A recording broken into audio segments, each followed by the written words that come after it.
నమస్తే welcome to వీడియోస్టల్ news. ముందుగా headlines.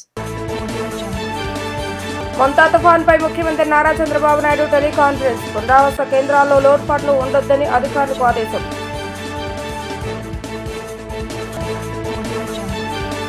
తీరం దాటిన మొంతా తుఫాన్. నర్సాపురం వద్ద తీరం దాటినట్లుగా ప్రకటించిన ఐఎండీ.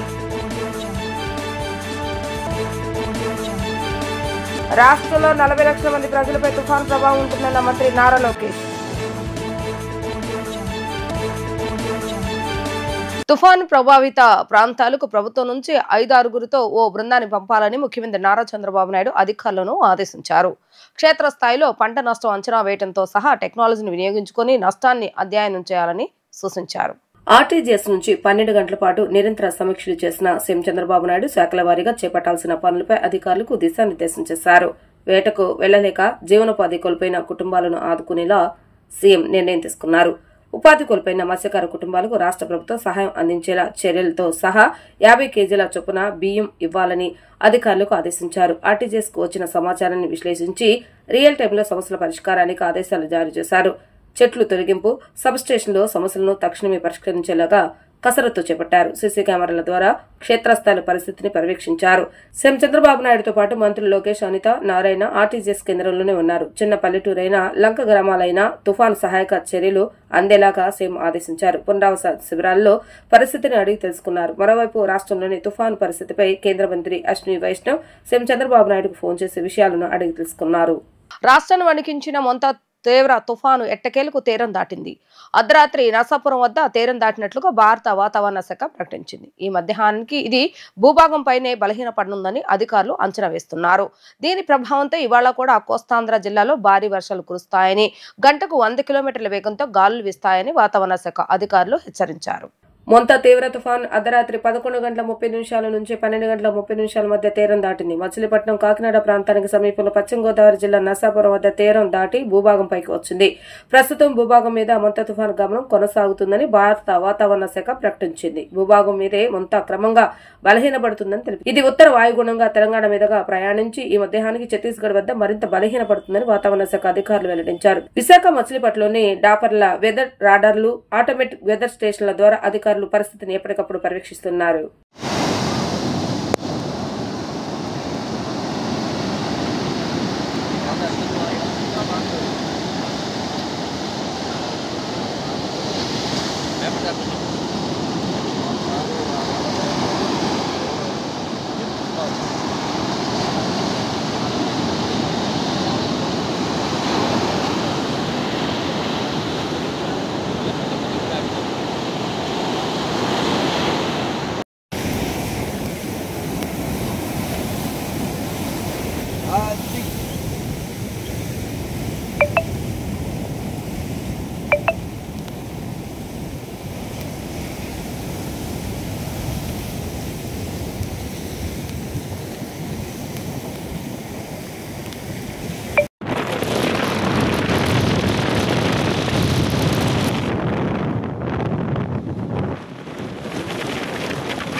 మొంతా తుఫాను ప్రభావంపై సీఎం చంద్రబాబు నాయుడు ఎప్పటికప్పుడు సమీక్ష చేస్తున్నారని మంత్రి నారా లోకేష్ తెలిపారు.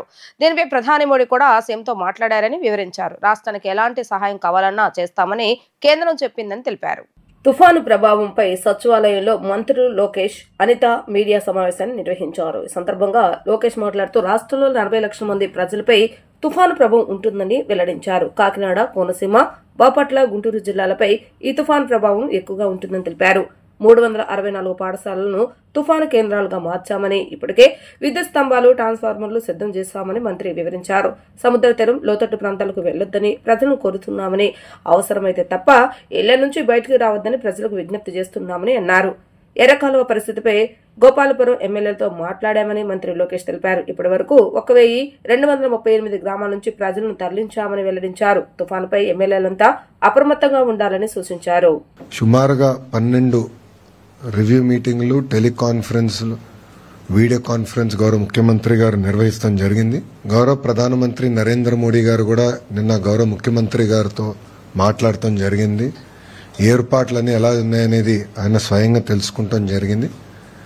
ఆ కాల్ అయిన తర్వాత రాష్ట్ర ప్రభుత్వం కూడా కేంద్ర ప్రభుత్వానికి ప్రత్యేకంగా ప్రధానమంత్రి కార్యాలయానికి రియల్ టైం రిపోర్ట్స్ కూడా పంపిస్తాం జరుగుతుంది. ప్రధానమంత్రి గారు కూడా రాష్ట్రానికి ఏం కావాలన్నా మీరు చెప్పండి, అన్ని ఏర్పాట్లు చేస్తామని ఆయన కూడా చాలా క్లియర్గా ఉన్నారు.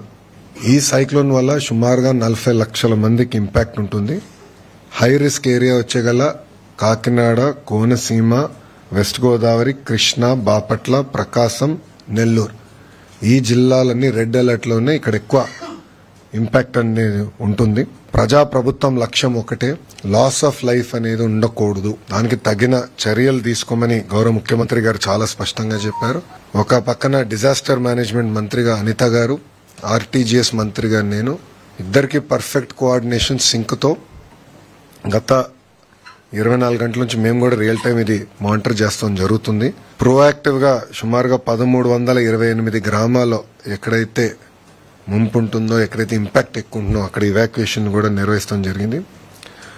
3465 మంది ప్రెగ్నెంట్ ఉమెన్ ని కూడా, అంటే రాబోయే 15 రోజుల్లో ఎవరైతే డెలివరీ చేస్తారో వాళ్ళని కూడా ప్రోయాక్టివ్ గా ఇవాక్యుయేట్ చేస్తాం జరిగింది. వాళ్ళకి కావాల్సిన పౌష్టికాహారం గానీ అన్ని కూడా ప్రభుత్వం అందజేస్తాం జరుగుతుంది. ఇంతేకాకుండా 1906 టెంపరరీ షెల్టర్స్ కూడా ఏర్పాటు చేశాం. అక్కడ కావాల్సిన రిలీఫ్ మెటీరియల్స్ అని కూడా ఇప్పటికీ పంపించాం. శానిటేషన్ కావాల్సిన బ్లీచింగ్ పౌడర్ కానివ్వండి, లైమ్ కానివ్వండి, ఇదంతా కూడా పొజిషన్ చేస్తాం జరిగింది. పాఠశాలలకు వచ్చేగల సుమారుగా 14,798 పాఠశాలలు ఇప్పటికీ హాలిడేస్ ప్రకటిస్తాం జరిగింది. దీంట్లో 364 స్కూల్స్ ఏకంగా సైక్లోన్ షెల్టర్స్ గా మార్చడం జరిగింది. మత్స్యకారులు కూడా 29 వరకు వేటకు వెళ్ళకూడదు నిషేధం కూడా ప్రభుత్వం పెడతాం జరిగింది. యాక్టివిటీ సస్పెండ్ చేశాం. అన్ని చర్యలు తీసుకున్నాం. 11 ఎన్డీఆర్ఎఫ్ టీంలు, 12 ఎస్డీఆర్ఎఫ్ టీంలు కూడా ఏర్పాటు చేశాం. రిజర్వ్ టీమ్స్ కూడా ఉన్నాయి. అవసరమైతే ఆర్మీ కూడా హైదరాబాద్ లో కంటింజెంట్ ఉంది కానీ వాళ్ళు కూడా స్టాండ్ బైలో ఉన్నారు. 145 వుడ్ కటింగ్ టీమ్స్ కూడా చైన్ సాస్ తో మొత్తం ఏర్పాట్లు చేశాం. ఇప్పటికీ కొన్ని ఇక్కడ యాక్షన్ లో ఉన్నారు. అంటే విశాఖపట్నంలో అక్కడెక్కడ చెట్లు పడినా ఆల్రెడీ మీరు యాక్షన్ లో ఉన్నారు. మీరు కూడా కవర్ చేశారు మీడియాలో. సో 145 టీమ్స్ రెడీగా ఉన్నాయి. మెడికల్ అండ్ హెల్త్ కి సంబంధించి సుమారుగా 325 క్యాంప్స్ రెడీ చేసుకున్నాం. 876 ర్యాపిడ్ రెస్పాన్స్ టీమ్స్ కూడా ప్రభుత్వం రెడీ చేసింది. విజయవాడ కేంద్రంగా జరిగిన అద్వికా ట్రేడింగ్ మోసం కేసులో 4 ప్రధాన నిందితులను అరెస్టు చేసినట్లుగా సిపి రాజశేఖర బాబు వెల్లడించారు. వెంకటాదిత్య, సుజాత, బాలకృష్ణమూర్తి, లక్ష్మీ కుమార్లను అరెస్టు చేసి వారి నుంచి 580 గ్రాముల బంగారం, 23 లక్షల రూపాయల నగదు, 8 కేజీల వెండిని స్వాధీనం చేసుకున్నారు. పలు ఆస్తులను సీజ్ చేసినట్లుగా తెలిపారు. ఈ కేసులో సుమారు 1139 మంది డిపాజిటర్స్ 140 కోట్లు నష్టపోయారని చెప్పారు. దర్యాప్తులో భాగంగా 10 ప్రత్యేక బృందాలు ఈ కేసులో నష్టపోయిన బాధితులు సుమారు 1355 మందిని విచారించడం జరిగిందన్నారు. ఈ కేసు విచారణలో కృషి చేసినటువంటి అధికారులను ప్రత్యేకంగా అభినందించారు. మాచవరం పోలీస్ స్టేషన్ లిమిట్స్ లో అద్వికా ట్రేడింగ్ కంపెనీ అనే ఒక కంపెనీ మీద మనము జూన్ నెలలో ఒక కేసు కట్టడం జరిగింది. ఇందులో ముఖ్యంగా మీకు అందరికి తెలుసు, యశ్వంతపురం లిమిట్స్లో, సత్యనారాయణపురం లిమిట్స్లో యూపిక్స్ అనే ఒక కంపెనీ, అదేవిధంగా ఈరోజు మాచవరం పోలీస్ స్టేషన్ లిమిట్స్లో అద్వికా ట్రేడింగ్ కంపెనీ అనే ఒక కంపెనీ, రెండు కూడా ప్రజల దగ్గర నుంచి పెద్ద మొత్తంలో డిపాజిట్లు వసూలు చేసి ప్రజల్ని మోసం చేసిన విషయం మీకు అందరికి తెలుసు. సో ఈ రెండు కేసెస్ కూడా చాలా సెన్సేషన్ అయినాయి. సో ప్రతి కేసులో కూడా వందల సంఖ్యలో డిపాజిటర్స్ ఉన్న నేపథ్యంలో దీన్ని పోలీస్ కమిషనరేట్ ఒక ఛాలెంజ్గా తీసుకొని ఈ రెండు కేసెస్ని కూడా ఇన్వెస్టిగేట్ చేయడం జరిగింది. యూపిక్స్లో ఆల్రెడీ మీకు అందరికి తెలుసు, ముద్దాయిని అరెస్ట్ చేసి ప్రాపర్టీస్ అటాచ్ చేయడం జరిగింది. సో ఈరోజు ఈ అద్వికా ట్రేడింగ్ కంపెనీకి సంబంధించి టోటల్ నెక్స్ట్ బాబు ఇందులో ఈ సెక్షన్స్ కింద 61(2) BNS, punishment for criminal conspiracy, అదేవిధంగా cheating and dishonestly inducing delivery of property, punishment for criminal breach of trust and criminal misappropriation కింద, అదేవిధంగా Andhra Pradesh protection of depositors of the financial establishment act section 5 కింద ఈ 248/2025 అనే కేసుని మనం కట్టడం జరిగింది. నెక్స్ట్ ఇందులో ముఖ్యంగా 1417 మంది డిపాజిటర్స్ ఉన్నారు. మీరు లాస్ట్లో చూస్తే అర్థమవుతుంది. 1417 మంది ఇన్వెస్టర్స్, టోటల్ 413 కోట్లు ఇన్వెస్ట్ చేశారు. 355 కోట్లు వెనక్కి వచ్చింది. నెట్ ఎక్సెస్ 144 కోట్లు. నేను చెప్తాను మీకు ఎలాగనేది చెప్తాను. ఈ 1417 మంది డిపాజిటర్స్లో ఫస్ట్ రోలో చూడండి, 1139 మంది డిపాజిటర్స్ దే ఆర్ లూజర్స్. అంటే వారు 255 కోట్లు ఇన్వెస్ట్ చేస్తే వాళ్ళకి తిరిగి 120 కోట్లు వెనక్కి వచ్చింది. అంటే 135 కోట్లు లాస్ అన్నమాట. సో వీళ్ళందరినీ కూడా లూజర్స్ అనే ఒక గ్రూప్గా తయారు చేయడం జరిగింది. ఒక 204 మంది గెయినర్స్. సో వీళ్ళు 35 కోట్లు ఇన్వెస్ట్ చేస్తే 56 కోట్లు వాళ్ళకి వచ్చింది. అంటే 21 కోట్లు ఈ గెయినర్స్కి ఎక్సెస్ వచ్చింది. తర్వాత ఆదిత్య ఆఫీస్ ఎక్స్పెన్సెస్ కింద 8 కోట్లు ఖర్చు అయిపోయింది. ఆదిత్య పర్సనల్ ఎక్స్పెన్సెస్, ఈ ఆదిత్య అనేవాడు ఎవరైతే ఉన్నాడో వాడి పర్సనల్ ఎక్స్పెన్సెస్ కింద మీకు అందరికీ తెలుసు, నోవాటెల్లో ఆల్మోస్ట్ ఒక లగ్జూరియస్ లైఫ్ ఆయన గడపడం జరిగింది. ఆయన 12.5 crores పర్సనల్ ఎక్స్పెన్సెస్. లెక్క తేలాలి 39.5 కోట్లు లెక్క తేలేదు. మొత్తం మీద 144 కోట్లు ఎక్సెస్ వచ్చింది. సో ఇందులో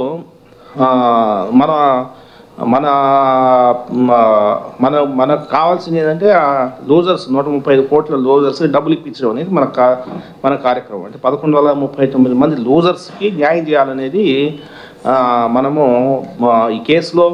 ఎందుకు ఈ కేసు అంటే ఈ పాపం వీళ్ళంతా కూడా రాంగ్ఫుల్ లాస్ అయ్యారు కాబట్టి ఈ 135 కోట్లు డబ్బులు వాళ్ళకి ఇప్పించడం అనేది మనకున్న ఛాలెంజ్. అయితే ఇప్పుడు మనం ఏం చేసామంటే 52 ప్రాపర్టీస్ ఐడెంటిఫై చేసాం. ఎవరైతే ఈ ముద్దాయిలు ఉన్నారో, అద్వికా సంబంధించిన మెయిన్ ముద్దాయి ఎవరైతే ఉన్నారో అతని బంధువులు, తర్వాత కొందరు ఏజెంట్స్, వారి యొక్క ప్రాపర్టీసు 52 ప్రాపర్టీస్ ఐడెంటిఫై చేయడం జరిగింది. వాటి డాక్యుమెంట్ వాల్యూ 20 కోట్లు, మార్కెట్ వాల్యూ 100 కోట్లు. సో ఈ 52 ప్రాపర్టీస్ కూడా ఇప్పుడు మనం అటాచ్ చేస్తున్నాము. గవర్నమెంట్కి రాసి గవర్నమెంట్ నుంచి జియో తెప్పించుకొని కోర్టులో 52 ప్రాపర్టీస్ కూడా వేయడం జరుగుతుంది.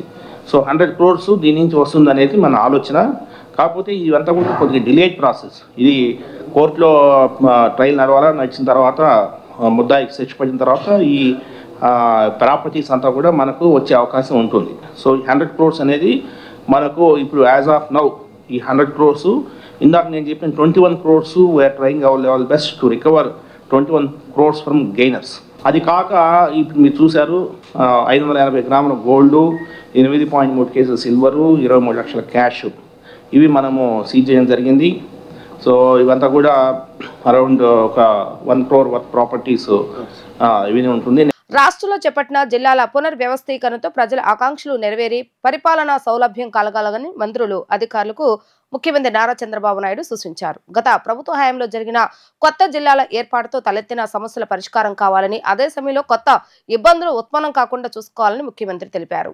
జిల్లాల పునర్వ్యవస్థీకరణపై ఏడాది జూలై 22వ తేదీన 7 సభ్యులతో మంత్రివర్గ ఉపసంఘాన్ని రాష్ట్ర ప్రభుత్వం ఏర్పాటు చేసింది. దీనిపై సచివాలయంలో నిర్వహించిన సమీక్షకు ఉప ముఖ్యమంత్రి పవన్ కళ్యాణ్తో పాటు ఉపసంఘంలోని మంత్రులు అనగాని సత్యప్రసాద్, నారాయణ, నాదెండ్ల మనోహర్, సత్యకుమార్, అనిత, నిమ్మల రామానాయుడు, బీసీ జనార్దన్ రెడ్డి హాజరయ్యారు. మంత్రులు, జిల్లా కలెక్టర్లు, స్థానిక ప్రజాప్రతినిధులు ప్రజల అభిప్రాయాలను పరిగణలోకి తీసుకుని ప్రాథమిక నివేదిక సిద్ధం చేశామని మంత్రులు ఈ సందర్భంగా ముఖ్యమంత్రికి తెలిపారు. గత ప్రభుత్వంలో జరిగిన కొత్త జిల్లాల ఏర్పాటును సర్దిద్దేలాగా జిల్లాల పునర్వ్యవస్థీకరణపై మంత్రులు, ఉన్నతాధికారులతో ముఖ్యమంత్రి చర్చించారు.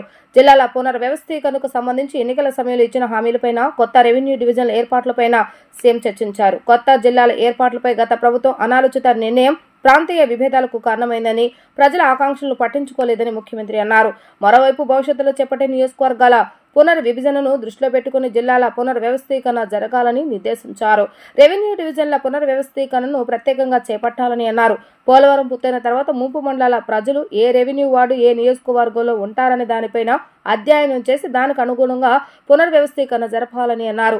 మార్కాపురం జిల్లా ఏర్పాటు ఆ ప్రాంత చిరకాల వాంఛ అని సీఎం ప్రస్తావించారు. తమ పరిశీలనకు వచ్చిన అంశాలను, ఆయా వర్గాల అభిప్రాయాలను మంత్రులు ముఖ్యమంత్రికి వివరించారు. జిల్లాల పునర్వ్యవస్థీకరణపై మంగళవారం జరిగిన తొలి సమావేశ పలు అంశాలు చర్చించిన సీఎం ప్రతిపాదనలపై తదుపరి చర్చలకు వారంలో మరోసారి సమావేశం అవుదామని తెలిపారు. ముఖ్యమంత్రి నారా చంద్రబాబు నాయుడు ముందస్తు వ్యూహంతో తుఫాన్ ప్రభావాన్ని సమర్థవంతంగా ఎదుర్కొన్నామని వైద్య ఆరోగ్య శాఖ జిల్లా ఇన్ఛార్జి మంత్రి సత్యకుమార్ యాదవ్ అన్నారు. ప్రాణ ఆస్తి నష్టం నివారించడంలో సక్సెస్ అయ్యామని తెలిపారు. ప్రజలను చైతన్యపరచడంలో అధికారులు చేసిన కృషి అభినందనీయమని ఆయన అన్నారు. వ్యాధులు ప్రబలే ప్రమాదం ఉండటంతో వాటిపై కూడా ప్రత్యేక దృష్టి సారించామని స్పష్టం చేశారు. కేంద్ర సహకారం రాష్ట్రానికి ఉంటుందని పేర్కొన్నారు. వైసీపీనే కావాలని దుష్ప్రచారాలు చేస్తున్నారని, బుడమేరు అదుపులోనే ఉంటుందన్న ఎంపీ సత్యకుమార్ యాదవ్తో మా ప్రతినిధి లిఖిత ఫేస్ టు ఫేస్. మోందా తుఫాన్పై ఇప్పటికే ముఖ్యమంత్రి చంద్రబాబు ఎప్పటికప్పుడు కూడా సమీక్షలు నిర్వహిస్తున్నారు. ఈ నేపథ్యంలో వైద్య ఆరోగ్య శాఖ పరంగా అసలు ఎలాంటి ఏర్పాట్లు చేశారో మనతో మాట్లాడటానికి సత్యకుమార్ యాదవ్, అదేవిధంగా ఎన్టీఆర్ జిల్లా ఇన్ఛార్జ్ మంత్రి కూడా వ్యవహరిస్తున్నారు. ప్రస్తుతం ఆయనతో సార్ చెప్పండి, తుఫాన్ తీరం దాటింది. ముఖ్యమంత్రి చంద్రబాబు ఎప్పటికప్పుడు కూడా ఆర్టీజీఎస్ నుంచి మానిటరింగ్ చేస్తున్నారు. కానీ ఎన్టీఆర్ జిల్లాలో ప్రభావితం ఎలా ఉంది ఏంటి సార్? రాష్ట్ర వ్యాప్తంగా ఈ మోంతా తుఫాను దీని ద్వారా జరిగే గంభీరత గురించి, జరగబోయే నష్టం గురించి, తీవ్రత గురించి మనం తెలుసుకున్న నాటి నుంచి ముఖ్యమంత్రి గారు స్వయంగా తనే కమాండ్ సెంటర్లో కూర్చుంటూ ఆర్టీజీఎస్ ద్వారా రియల్ టైం గవర్నెన్స్ సిస్టమ్స్ ద్వారా పర్యవేక్షించడం, అనేక మంది సీనియర్ అధికారులను కూడా నోడల్ ఆఫీసర్లుగా నియమించడం, జిల్లా కలెక్టర్లు కూడా నిరంతరం పర్యవేక్షిస్తూ సమీక్ష నిర్వహిస్తూ ఏ ప్రాంతంలో ఎక్కడ ఎంత వర్షపాతం నమోదవుతుంది, తద్వారా ఏ రకమైన జాగ్రత్తలు తీసుకోవాలి, ఏ రకమైన ప్రాణ నష్టం జరగకుండా తీసుకోవాల్సిన జాగ్రత్తల గురించి, ఆస్తి నష్టం అంటే పంట నష్టం కూడా తీసుకోవాల్సిన జాగ్రత్తల గురించి వారు చేసిన సమీక్ష కారణంగా గంటకు ఒకసారి జిల్లా అధికారులతో మాట్లాడడం, కావాల్సిన గైడెన్స్ ఇవ్వడం, వారికి మోటివేట్ చేయాల్సిన కారణంగా ఇవాళ అనుకున్న స్థాయిలో మోంతా కారణంగా నష్టం జరగలేదు, సమర్థవంతంగా ఎదుర్కోగలిగాం. ఒక రాష్ట్ర ముఖ్యమంత్రిగా కాకుండా రాష్ట్ర సంరక్షకుడిగా అందరి బాగోగులను చూసుకుంటూ ఈ రకంగా సమర్థవంతంగా ఎదుర్కోవడం అనేది ఆయన నాయకత్వ లక్షణానికి సంకేతంగా భావించాల్సి ఉంది. అదేవిధంగా రాష్ట్రం ఎన్టీఆర్ జిల్లాకు సంబంధించి కూడా అనుకున్న స్థాయిలో ఇక్కడ వర్షపాతం నమోదు కాలేదు. అయినప్పటికీ కూడా జాగ్రత్తలు తీసుకున్నాం. 30% దాకా సగటున 35 mm నమోదయ్యింది. జాగ్రత్తలు తీసుకుంటున్నాం. బుడమేరును కూడా గమనిస్తున్నాం, మున్నేరును గమనిస్తున్నాం. అదేవిధంగా ప్రకాశం బ్యారేజ్లో కూడా ఎంత ఇన్ఫ్లో ఉంది, ఎంత అవుట్ఫ్లో ఉండాలో కూడా గమనిస్తున్నాం. ఇవన్నీ కాకుండా వల్నరబుల్ రోడ్స్ ఏమున్నాయి, తర్వాత వల్నరబుల్ ట్యాంక్స్ ఏమున్నాయి, వాటికి కూడా టీంలు ఏర్పాటు చేసుకోవడం జరిగింది.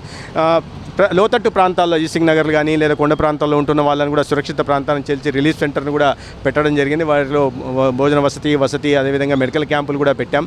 అన్ని చోట్ల కూడా మా విలేజ్ హెల్త్ క్లినిక్లలో, ఆయుష్మాన్ ఆరోగ్య మందిర్లలో ఈ ఫస్ట్ ఎయిడ్ టీంలను కూడా పెట్టడం జరిగింది. మొత్తం వైద్య సిబ్బంది కూడా అందుబాటులో ఉంటున్నారు. పిఎస్సీల దగ్గర నుంచి 100% ఈ ఎపిడమిక్ డ్రగ్స్ కూడా అందుబాటులో పెట్టడం, అదే యాంటీ స్నేక్ వినమ్ని కానీ యాంటీ రేబిస్ వినమ్ని కూడా అందుబాటులో పెట్టడంగా కాకుండా ఈ తుఫాను ఇదైన తర్వాత కొంత తెరపి ఇచ్చిన తర్వాత ఈ నీటి సంబంధిత లేదా దోమకాటు కారణంగా వ్యాధులు ప్రబలే అవకాశం ఉంది, అంటువ్యాధులు ప్రబలే అవకాశం ఉంది. కాబట్టి దానికి కావాల్సిన క్లోరినేషన్ కానీ ఇతర జాగ్రత్తలు కూడా తీసుకుంటున్నాం. లైన్ డిపార్ట్మెంట్లతో కూడా నిరంతరం సంప్రదింపులు చేస్తున్నాం. ఇవాళ కూడా మున్సిపాలిటీ సంబంధించి విజయవాడ ఎక్కడ కూడా నీరు స్టాగ్నేషన్ లేకుండా కావాల్సిన సక్కర్స్ తీసుకొచ్చి నీరు ఎక్కడ నిలవకుండా జాగ్రత్తలు తీసుకుంటున్నాం. అదేవిధంగా కాలువల్లో కూడా మురుగు పోకుండా, రోడ్ల మీదకి పారకుండా ఎక్కడికక్కడ తొలగిచ్చేసి జేసీబీల ద్వారా జాగ్రత్తలు తీసుకుంటున్నాం. ఇవన్నీ కాకుండా ముందస్తుగా జాగ్రత్తలు తీసుకొని టీంలు కూడా పెట్టడం జరిగింది. అయినప్పటికీ కూడా ఇటువంటి సమయాల్లో ఈ అంటువ్యాధులు ప్రబలే అవకాశం ఉంది. కాబట్టి ప్రజలు కూడా కాస్త వ్యక్తిగత, ప్రభుత్వం వైపు నుంచి అన్ని రకాల చర్యలు తీసుకుంటున్నాం, కానీ ప్రజలు కూడా కాస్త వ్యక్తిగత శుభ్రత కానీ, పరిసరాల శుభ్రత,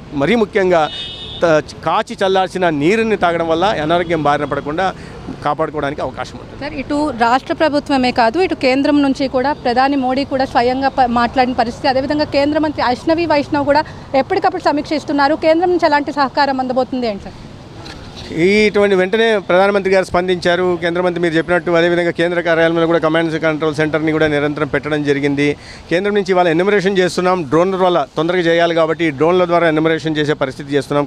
ఎన్టీఆర్ జిల్లాలో కూడా 20 డ్రోన్ల ద్వారా ఎక్కడన్నా రహదారులు దెబ్బతిని ఉంటే, ఎక్కడన్నా చెరువులు దెబ్బతిని ఉంటే, ఇతరత్ర ఆస్తి నష్టం, పంట నష్టం చేస్తే ఎన్యూమరేషన్ చేసి దాని ప్రకారం సహకారం కోరడం జరుగుతుంది. రాష్ట్ర వ్యాప్తంగా కూడా ఈ రకంగా అంచనా ఏ మేరకు నష్టం జరిగిందో అంచనా వేస్తున్నాం. కాబట్టి అంచనా వచ్చిన తర్వాత ఖచ్చితంగా కేంద్ర ప్రభుత్వానికి నివేదిక ఇవ్వడం జరుగుతుంది. దానికి అనుగుణంగా కేంద్ర ప్రభుత్వం తక్షణ సహాయం అందిస్తుందని, తర్వాత అసెస్మెంట్ కేంద్ర టీములు వచ్చి అసెస్ చేసిన తర్వాత నష్టాన్ని పెద్ద ఎత్తున సహకారం అందిస్తున్న, నష్టాన్ని పూడ్చేలాగా సహకారం అందిస్తున్న విశ్వాసంతో. సార్, రాష్ట్ర ప్రభుత్వం కట్టుదిట్టమైన ఏర్పాటు చేశారు, కానీ బుడమేరు పొంగిందని చెప్పి కూడా ఇటు సోషల్ మీడియాలో కూడా కొన్ని వార్తలు వస్తున్నాయి. దాన్ని ఇప్పటికే సిపి రాజశేఖర్ బాబు ఖండించిన పరిస్థితి. జిల్లా ఇన్ఛార్జ్ మంత్రిగా ఏ విధంగా చెప్పబోతుంది? ఇది రాష్ట్ర ప్రజలు ఇటువంటి ప్రతిపక్షం చేసుకున్న దౌర్భాగ్యం అనుకోవాలి. ఎందుకంటే ఇటువంటి ప్రతిపక్షం ఇక్కడ ఉంది. ఇంత దీంట్లో ప్రజల్ని భాగస్వామ్యం చేసుకొని ప్రభుత్వం ఇంత కట్టుదిట్టంగా సమర్థవంతంగా ఎదుర్కొంటూ ఉంటే ఇటువంటి అసత్యాలు ప్రచారం చేస్తూ దానివల్ల రాజకీయ లబ్ధి పొంది ప్రభుత్వం మీద బురద జల్లాలనే ప్రయత్నం చేస్తున్నారు. ప్రజలు గమనిస్తున్నారు. అనేక సందర్భాల్లో ఇదే రకంగా చేశారు. ఎప్పుడో పాత వీడియోలను పెట్టేవాళ్ళు ఇప్పుడు కూడా అదే పని చేస్తున్నారు. ప్రజలు గమనిస్తున్నారు. ఇటువంటి తీర్పు ఇచ్చిన తర్వాత కూడా వారి వైఖరిలో మార్పు రాలేదు కాబట్టి రాబోయే రోజుల్లో ప్రజలు దానికి అనుగుణంగా నిర్ణయం తీసుకుంటారు. మొత్తం మీద చూసుకున్నట్లయితే ఇటు మోందా తుఫాన్పై ఇప్పటికే ముఖ్యమంత్రి చంద్రబాబు ఎప్పటికప్పుడు సమీక్ష నిర్వహిస్తున్నారు. తీరం దాటిన తర్వాత ఎవరైతే వైద్య ఆరోగ్య శాఖ పరంగా కూడా అన్ని ఏర్పాట్లు చేశాం. మొత్తం 26 డ్రోన్లు ఎన్టీఆర్ జిల్లా వ్యాప్తంగా పెట్టామని కూడా ఇక్కడ సత్యకుమార్ యాదవ్ చెప్తున్నారు. రాష్ట్రం నుంచే కాదు కేంద్ర ప్రభుత్వం నుంచి కూడా ఖచ్చితంగా తమకు సహాయం అందుతుందని చెప్పి రానున్న రోజుల్లో ఖచ్చితంగా ఇలాంటి ఏదైతే తప్పుడు ప్రచారాలు చేస్తున్నారో వాళ్ళని తిప్పికొట్టేందుకు కూడా రాష్ట్ర ప్రభుత్వం సిద్ధంగా ఉంది. అదేవిధంగా రాష్ట్ర ప్రజలు కూడా తగిన బుద్ధి చెప్తారని చెప్పి కూడా ఇక్కడ సత్యకుమార్ యాదవ్ చెప్తున్నారు. ఇది ఇక్కడ ఉన్న పరిస్థితి. వీడియో జర్నలిస్ట్ శ్యామ్తో లిఖిత, డిజిటల్ న్యూస్, విజయవాడ. శవ రాజకీయాలు చేయటమే వైసీపీ లక్ష్యంగా పెట్టుకుందని ఎమ్మెల్సీ ఆలపాటి రాజేంద్ర ప్రసాద్ తీవ్ర ఆగ్రహం వ్యక్తం చేశారు. కర్నూలు బస్సు దుర్ఘటనపై వైసీపీ దుష్ప్రచారం చేస్తుందని ధ్వజమెత్తారు. ఈ ఘటనలో వైసీపీ బ్లూ మీడియా అనేక తప్పుడు కథనాలు సృష్టిస్తుందని ఆలపాటి రాజేంద్ర ప్రసాద్ ఫైర్ అయ్యారు.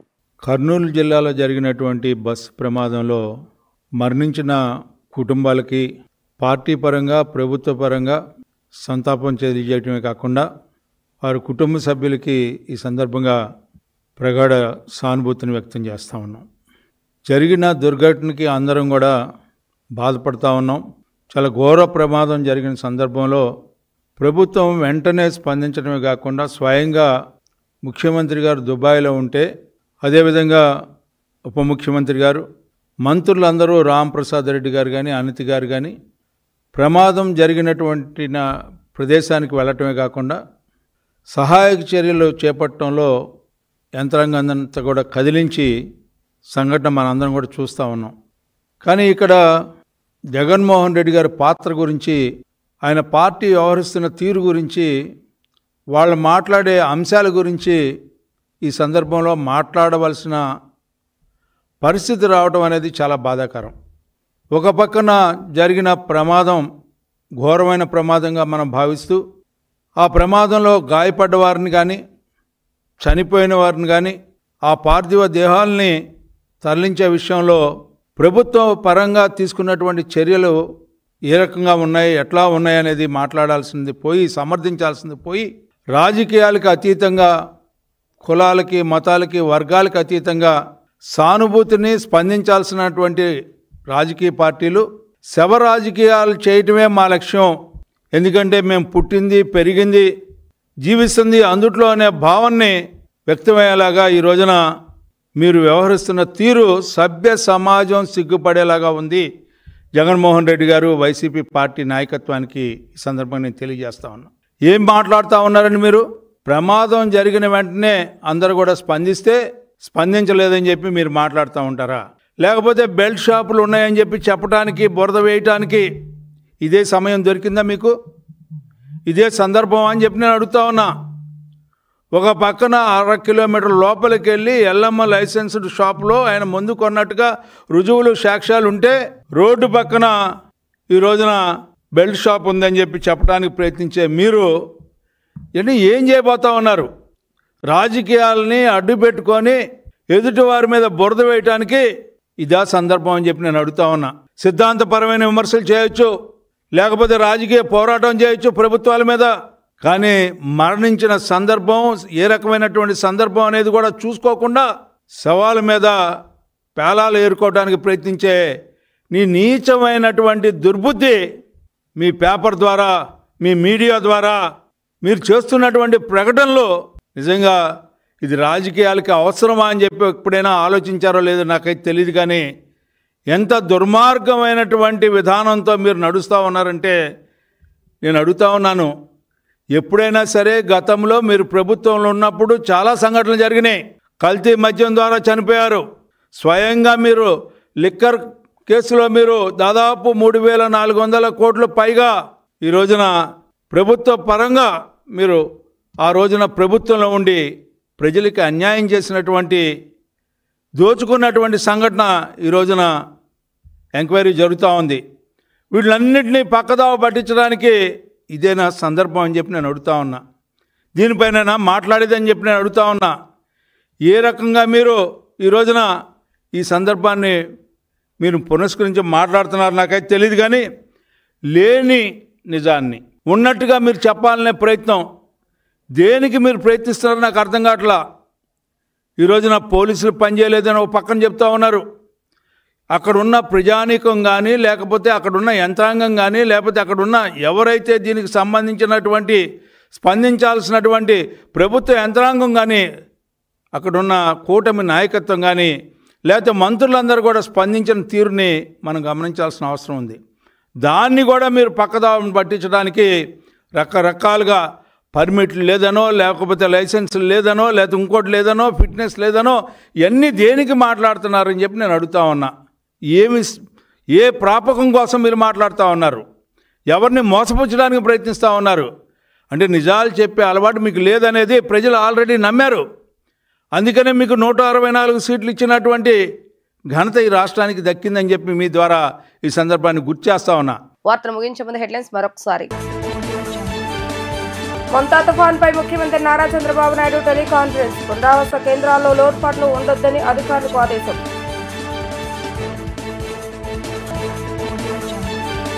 తీరం దాటిన మొంతా తుఫాన్. నర్సాపురం వద్ద తీరం దాటినట్లుగా ప్రకటించిన IMD. రాష్ట్రంలో 40 లక్షల మంది ప్రజలపై తుఫాన్ ప్రభావం ఉంటుందన్న మంత్రి నారా లోకేష్. ఇవి రోజు వార్తా విశేషాలు. మరలా తిరిగి ప్రసారమయ్యే వార్తలు మళ్ళీ కలుద్దాం. అంతవరకు సెలవు. నమస్కారం.